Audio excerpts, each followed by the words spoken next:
జై శ్రీరామ్. శ్రీ గురుభ్యో నమః.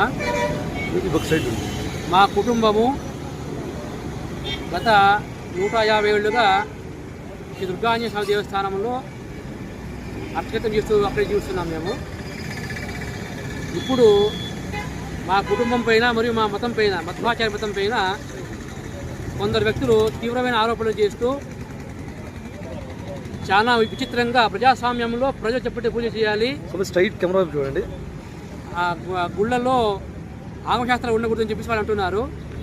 ఆగమశాస్త్ర ప్రకారంగా పూజ చేయడం అనేది కుదరదు, అలా చేస్తే మీరు ఉండకూడదని చెప్పేసి మమ్మల్ని బెదిరిస్తూ మా మీద భౌతికంగా దాడి చేస్తున్నారు. వాళ్ళు మమ్మల్ని ఖాళీ చేయమని చాలా ఒత్తిడి పెట్టారు మా మీద.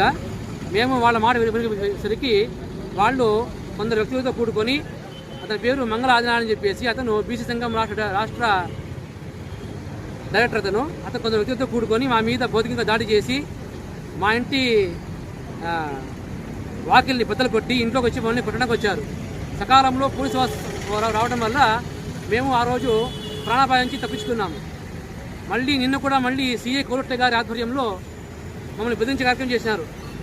ఆ సీఏ కోరుట్ల గారు నన్ను, నా కుటుంబాన్ని కాలువరి కట్టి కొండ మీద పంపిస్తానని అంటున్నారు.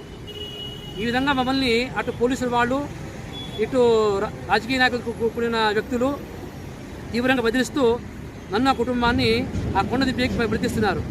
అందుకు నేను మనస్తాపానికి గురయ్యి నా సమస్యకు పరిష్కారం కావాలని చెప్పేసి నేను ఈరోజు నుంచి ఆమరణ నిరాహారికి ఆరంభిస్తున్నాను. కాబట్టి నన్ను సహకరించి కోరేవారు నాకు సహకరించాలని కోరుకుంటున్నాను. నమస్తే. జై శ్రీరామ్. విశ్వేశ్వర రెడ్డి, హిందూ చైతన్య వేదిక జిల్లా అధ్యక్షుడు. సింగనమల నియోజకవర్గంలో సింగనమల చెరువు ఒడ్డున ఉన్న దుర్గాంజనేయ స్వామి దేవాలయానికి సంబంధించిన సమస్య దాదాపు 1.5-2 సంవత్సరాల నుంచి ఈ యొక్క సమస్య ఉత్పన్నమైంది. ఆ సమస్య ఉత్పన్నమైనప్పుడు ఆ దేవాలయానికి సంబంధించిన పూజారి హిందూ చైతన్య వేదిక నాయకులుగా ఉన్న మా దగ్గరకు వచ్చి విన్నవించుకున్నారు.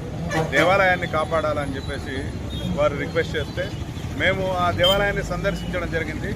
ఆ దేవాలయాన్ని సందర్శించిన క్రమంలో గతంలో ఉన్న కమిటీ ఏదైతే ఉందో ఆ కమిటీని రద్దు చేసి కొత్త కమిటీని వేయాలని ప్రభుత్వం మారిన తర్వాత తెలుగుదేశం పార్టీ పేరు చెప్పుకొని కొంతమంది అక్కడ ఆ గుడి పూజారి పైన దౌర్జన్యం చేస్తూ వస్తున్నారు. విచారణలో మాకు తెలిసిన విషయం అది.